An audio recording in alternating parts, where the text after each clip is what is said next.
Okay, so we are back with one of your favourite videos, which is a what I ate in a day to lose weight. Now, if you haven't met me before, you've never seen any of my videos, my name is Lucy, and in the past I lost a significant amount of weight, around 30 kilos, by changing what I was eating, reducing my portion sizes, making some really simple switches, learning about nutrition more importantly, and moving my body more as well. So I have heaps of videos on my channel explaining my journey and where I've come from, where I'm at now, but in today's video I'm just going to take you through a basic example of what I would have eaten in a day while I was going through that weight loss period.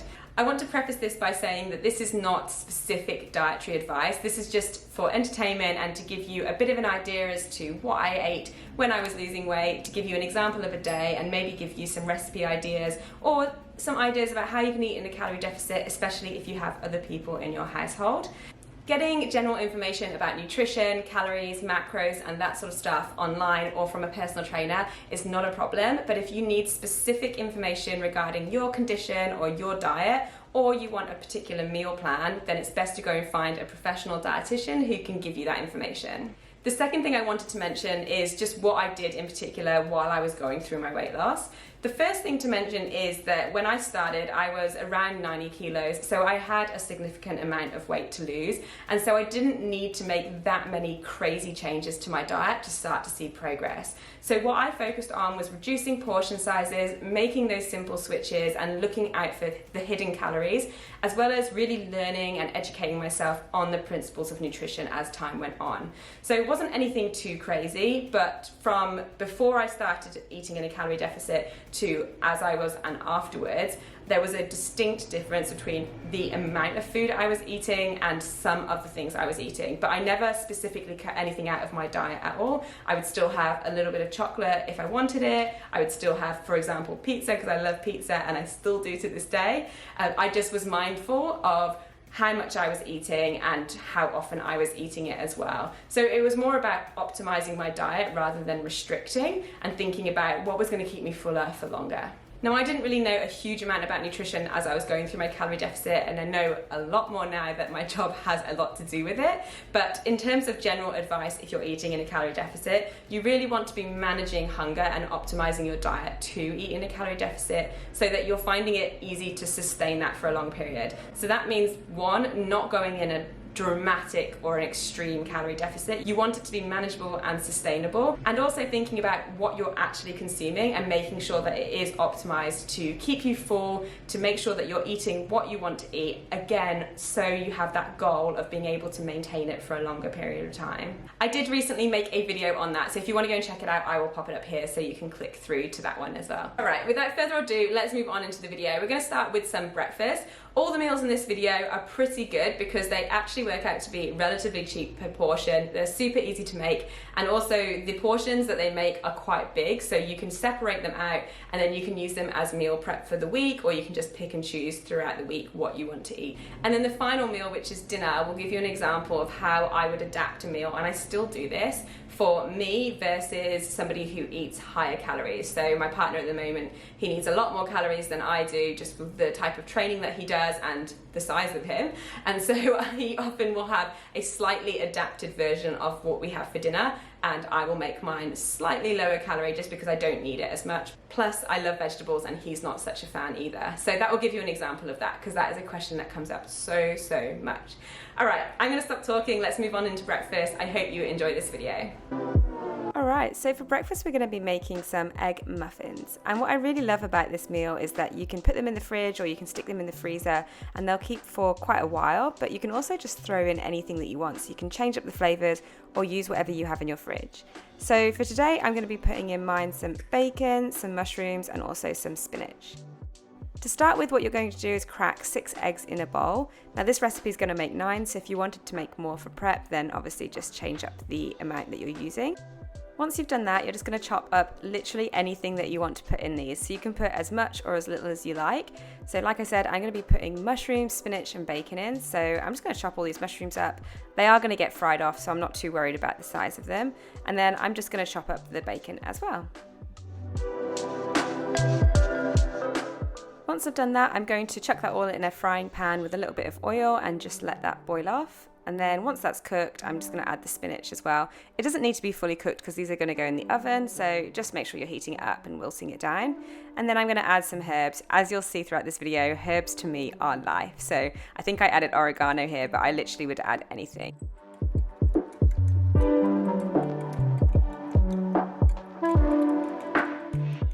Now while that's cooking, I'm going to mix up the eggs in a bowl, and then I'm going to add a little bit of milk.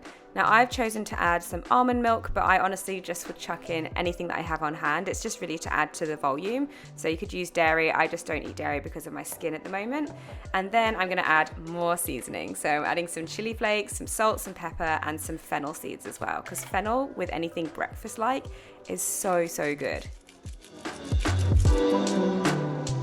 When you've added all the seasoning and everything that you want to, you can chuck in your filling as well, give that another stir. This is such an easy recipe and it's just so, so quick as well. Right, next you're going to grab yourself a muffin tin. I'm just using like a medium-sized one, and I'm just using some spray oil just to fill about 9 of them, and then I'm going to pour some of the mixture in. So you want to fill it pretty much to the top of each one.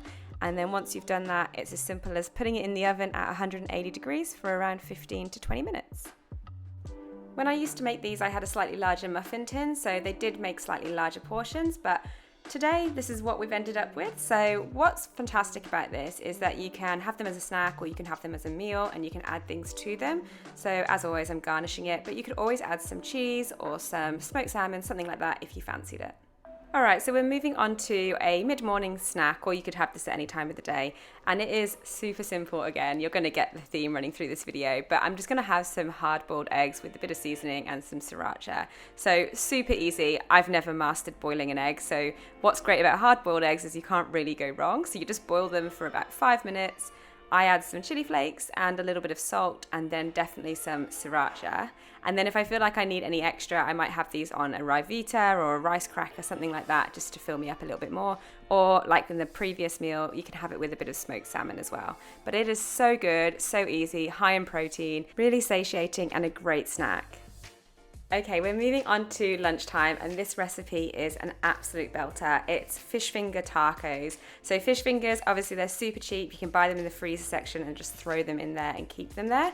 So for this recipe, we're gonna add a load of vegetables and salad, and also some guacamole as well. Again, I'm just kind of using everything that I have in my fridge. So I'm chopping up some onion, some baby tomatoes, and some chopped cos lettuce as well. So once I've done that, I'm going to add it to this beetroot that I also found in my fridge, and I'm going to mix it all together with some avocado. So I've had an avocado in my fruit bowl for a little while, so fingers crossed it's in good health. We will find out. About half of it's not too bad. So what I'm going to do is create a grid pattern really gently, and then I'm going to use a spoon to scoop that out. Mix that all together, and then make sure that you add any seasonings that you want to. So I added salt, pepper, chili flakes, and I would usually add a little bit of olive oil or maybe some lemon juice, but I didn't have either of those when I was filming, so we're going without today. Just watching this, I realised I forgot to tell you that the first thing you're meant to do is put the fish fingers in the grill, because obviously this is another really quick meal. But let's assemble them now. So let's assume that the fish fingers are in the grill. I bought these mini tortillas from the grocery store. They're like 90 calories each, and I just put them in a frying pan to toast, but you could just stick them under the grill. I'm adding a little bit of tartar sauce just from a jar, and then adding my salad as well. Yum, they already look so, so good. All right, now we've got our base down. We're gonna grab our fish fingers, and I could only fit 1.5. These are quite chunky fish fingers. So I'm going to fill those up, and then I'm going to add a little bit more tartar sauce and a bit of seasoning, of course. And I'm just adding the last little bit, which is a few chili pieces that I had in my fridge, and a little bit more sauce, because you just can't take the English out of the girl. And there we go, that is our lunch. And it is so good, so easy, and so cheap as well. All right, we're moving on to our second snack, or this could be a dessert after dinner as well, and it's gonna be rice crackers with toppings. Now, the toppings always changed, but in this instance, I had some banana and some almond butter, so that was what I was choosing. It looks like an absolute mess, but it tastes amazing. So quick, so easy, so cheap, and again, you can mix it up a lot as well.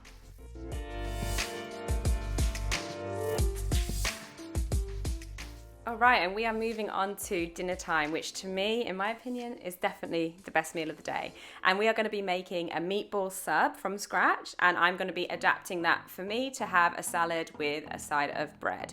So to start with, you're going to get 2 pieces of bread and you're going to soak them in some milk. I used almond milk again because that's what I had, but you can use anything. You're also going to add some pork mince and some beef mince, garlic, some fresh parsley and some herbs, and then we're going to add the bread and mix it all together, and that will form the basis of our meatballs. We're going to add, that was quite a lot, but a little bit of oil to the pan, and then you're going to form your meatballs. This made tons and tons and tons, so you could definitely make this last for a good couple of meals, or if you've got a hungry mouth to feed in the house, it's a great meal for that.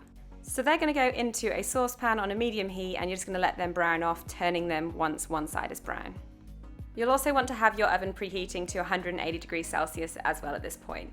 So in the name of multitasking, I'm going to prep my salad. So I'm going to have lettuce, red onion, tomatoes, and some cucumber, whatever again that I can find in the fridge, all about ease. And I'm also going to have some mushrooms because I love them and they've got a lot of vitamin D in them as well.